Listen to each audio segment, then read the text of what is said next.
Are you looking for the edge at the Breeders' Cup at Del Mar? Stick around for NYRA Bets Track Stats.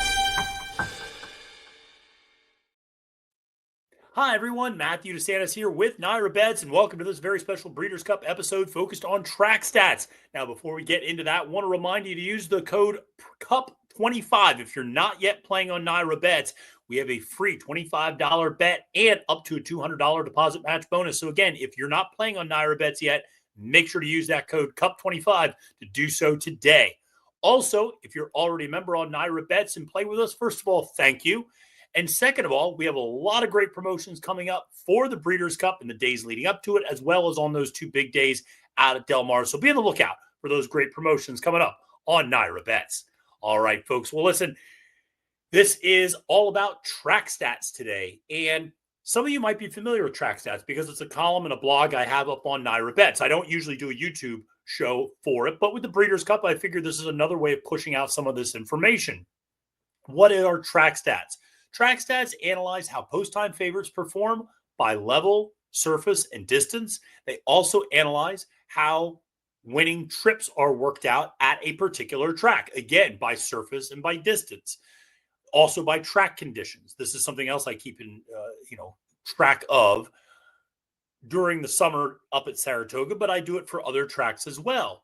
Now, when we're talking about the Breeders' Cup, obviously the Breeders' Cup goes from track to track on a lot of different years. But the nice part is Del Mar has hosted the Breeders' Cup 3 times since 2017. This will be the 4th time this year in 2025. So what I did was I accumulated the data from 2017, 2021, and 2023, and providing you some insight and analysis to how favorites are doing, winning trip analysis, and so forth, and how international runners are doing as well for those 3 previous iterations of the Breeders' Cup at Del Mar. So it's a lot of data and insight, but it's very simply understood. The sample sizes are not overwhelming because obviously you're only talking about a total of 41 races that were run for the Breeders' Cup during those 3 previous iterations that it was hosted at Del Mar. But I think it does start to lend some insight for you as you're playing on NYRA Bets. So let's take a look at this, and let's start with something very simple. Post-time favorite analysis. How are favorites doing overall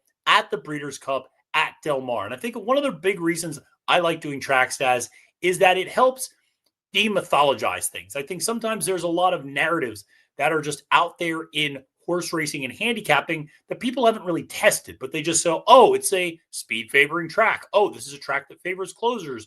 Oh, you need to be close here. Oh, you could be further back. Oh, favorites always win here, etc. So this is a way of trying to debunk some of that or maybe prove some of it as well. But let's look at how favorites are performing. And one of the things that we often think of is that field size is correlated with favoritism, meaning that the more horses that are entered in a race, we often consider it to be a more competitive field, and therefore less favorites win. Fewer favorites, I should say, win. Obviously, the smaller the field size, the higher number of favorites win. However, that's not been the case at Del Mar over those 3 previous iterations of the Breeders' Cup. So looking at all 3 of those together, you have a total field size or an average total field size of 11.32, and 29.3% of favorites have won Breeders' Cup races during those 3 previous times Del Mar hosted the event. Now, when you disaggregate it out, the biggest disaggregation, in my opinion, is between juvenile and older horses.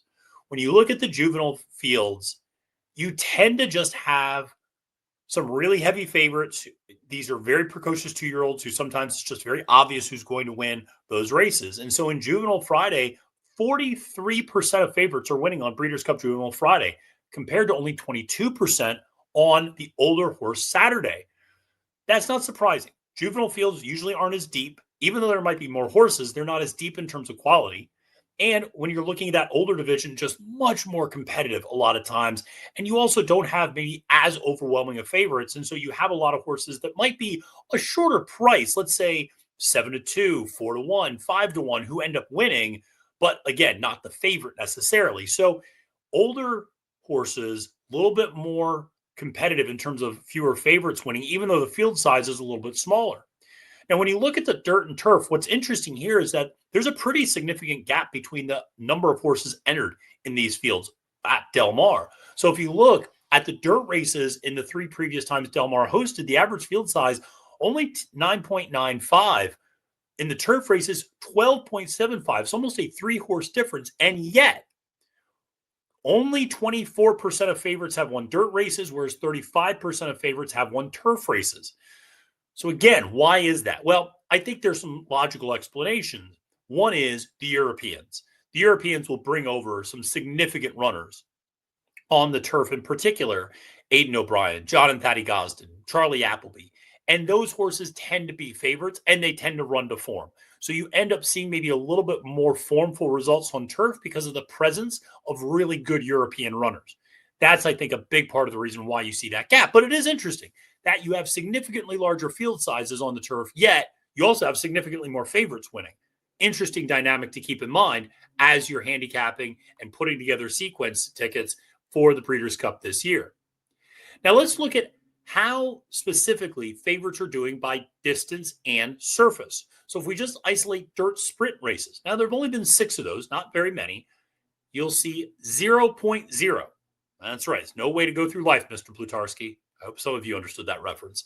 But 0.0% of favorites have won dirt sprints at Del Mar in those 3 previous times the track hosted the Breeders' Cup. Contrast that to dirt route races.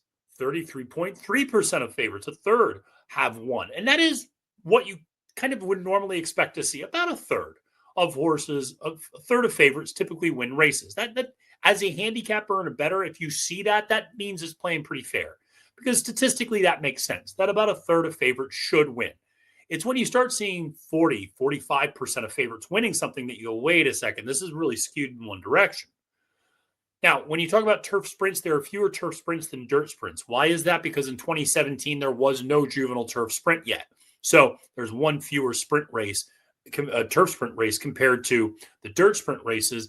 So the 5 previous turf sprints at Del Mar, only one has been won by a favorite. So sprints in general have been very upset heavy. Only 1 out of 11, a 9% across the surfaces, have gotten the job done. Now you look at turf routes. Again, this is where the European influence comes in. This is where all those big Euro monsters tend to come over in those Euro route and those turf route races.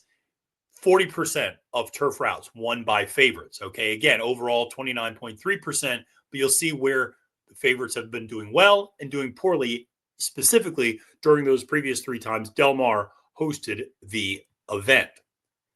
Now let's talk about winning trip analysis. So there's 3 types of trips that I use when I analyze track stats: leading, tracking, and closing. What do I mean by that? I analyze the winning trip for the horse when they're sitting at the half-mile mark, okay?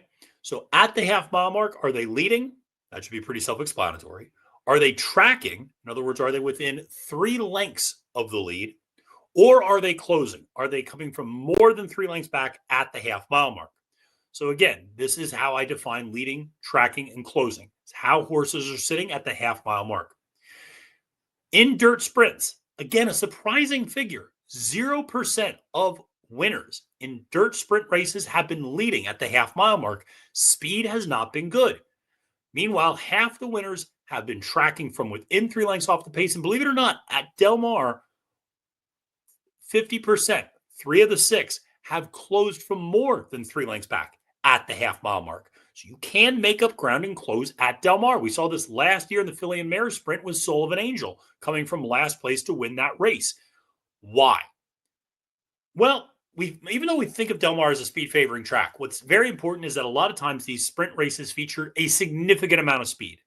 As a result, it is not uncommon to see way too much of a pace battle take place up front, wears horses out, and it sets things up for horses coming from off the pace. I think it's a big part of it. Obviously, you want to really pay attention to pace, but in sprints in particular, forward position is so important that I think a lot of times horses will wear themselves out up front. Now let's flip around and look at how things go when you go a little bit longer. In dirt route races, this is really interesting. It's a tale of 2 pace scenarios. 46.7% of dirt route winners at the Breeders' Cup at Del Mar have gone gate to wire, have been leading at the half-mile mark.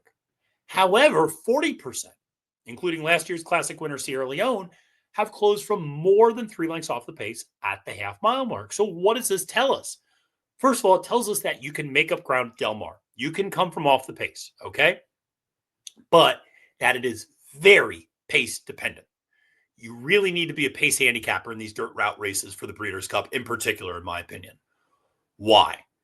Because what happens in the sprints can happen in dirt routes too. Okay, it does not happen as often in dirt routes, but it can. We saw it last year in the Classic with Derma Sotogake setting those insanely fast fractions, setting things up beautifully for Sierra Leone.